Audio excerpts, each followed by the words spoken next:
Yashwant Sharma ji, lecturer physics, Shrimati Asha ma'am जी, श्रीमती अंजू मुखिया जी, श्रीमती पूनम जी, आप सभी का इस कार्यक्रम में स्वागत है। आज हम एक गंभीर और एक संवेदनशील विषय पर एक दूसरे को जागरूक करने के लिए यहाँ पर इकट्ठे हुए हैं। मुझे जगजीत सिंह जी की एक गजल की कुछ लाइनें याद आ रही है। एक आह भरी होगी हमने न सुनी होगी, जाते जाते तुमने आवाज तो दी होगी। हर वक्त यही है गम, उस वक्त कहाँ थे हम, जहां तुम चले गए, जहां तुम चले गए। इस गजल की गायकी में जगजीत सिंह जी ने जिस दर्द को उकेरा है, उस दर्द के पीछे उनके अपने के खोने का दर्द था। जगजीत सिंह जी और चित्रा जी की बड़ी खुशहाल जिंदगी जी रहे थे, तभी अचानक उनके इस भरे पूरे परिवार में एक बहुत बड़ी दुर्घटना हुई। वो थी उनके इकलौते बेटे की किसी सड़क हादसे में मौत हो जाना। उसके बाद से वे दोनों इस तरह से टूट गए कि चित्रा जी ने तो संगीत को, जिनको वो अपनी जिंदगी समझते थे और जिसकी वो पूजा करते थे, उन्होंने हमेशा हमेशा के लिए अपनी आवाज को संगीत के लिए बंद कर दिया और उन्होंने उसके बाद गाना तक छोड़ दिया। और जगजीत जी भी इसी गम को कुछ दिन तक तो झेलते रहे, पर बाद में उन्होंने अपने इसी गम को गजलों के माध्यम से पूरे देश और दुनिया तक पहुंचाया। इन लाइनों में उनके दर्द साफ साफ दिखता है। ऐसी अनगिनत कहानियां हैं इन सड़क दुर्घटनाओं में होने वाले हादसों की। इन सड़क दुर्घटनाओं में जो व्यक्ति मर जाता है, वो तो इस दुनिया को छोड़ करके चले जाता है, पर पीछे छोड़ जाता अपने एक ऐसे परिवार को, उस परिवार की असहनीय पीड़ा को, जिसे शायद शब्दों में बयां करना मुश्किल है। शायद इन्हीं चीजों की गंभीरता को देखते हुए पूरे विश्व ने एक बीड़ा उठाया कि क्यों ना इन सड़क दुर्घटनाओं से किस तरह से बचा जाए, इसके प्रति सभी को जागरूक किया जाए।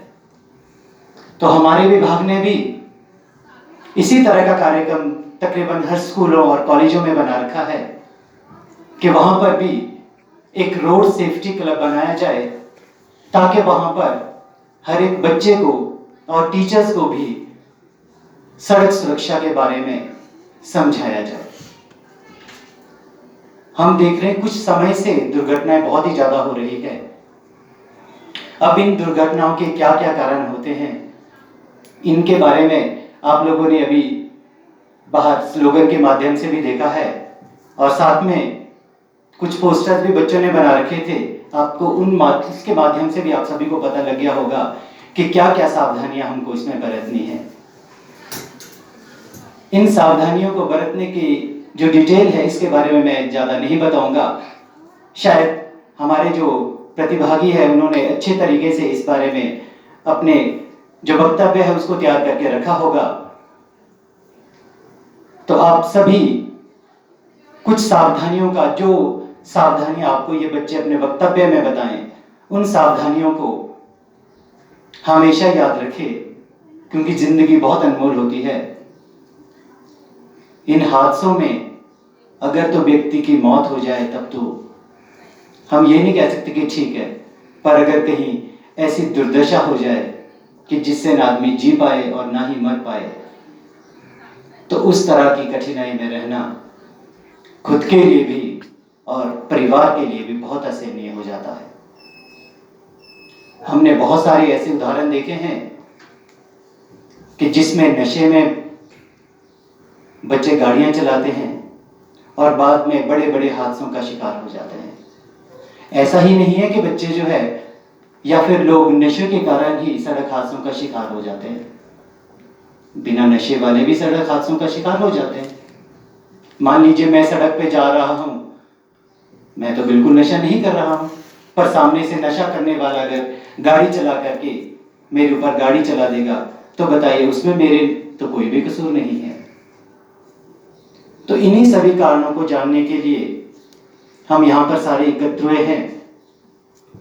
हमें ये सारे कारण देखने हैं कि किन किन वजह से ये सड़क दुर्घटनाएं होती है और किस तरह से इनसे बचा जा सके।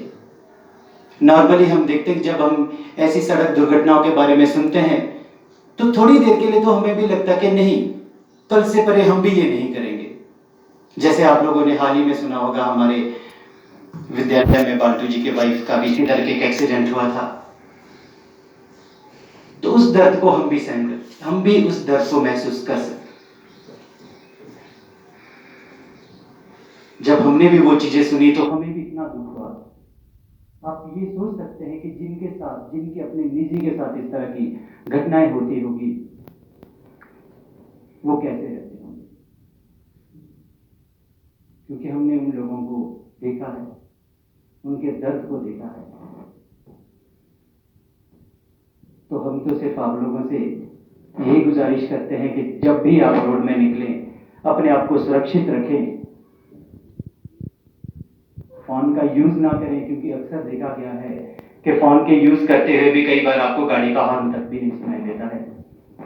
तो जो सावधानियां आप लोगों को वहां पे बरतनी है, उन सारी सावधानियों के बारे में हमारे प्रतिभागी आप लोगों को विस्तृत तरीके से बताएंगे।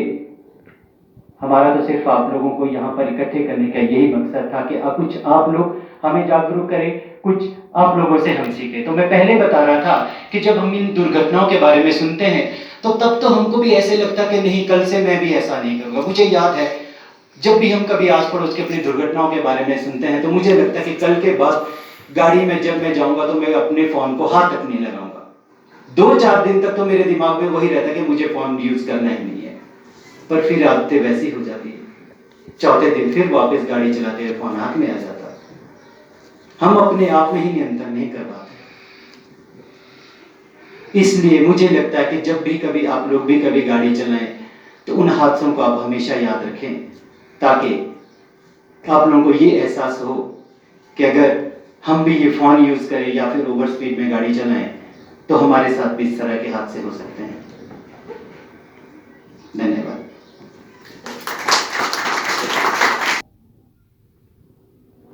10 जमाई के साथ अभिजीत को सड़क सुरक्षा पर अपने विचार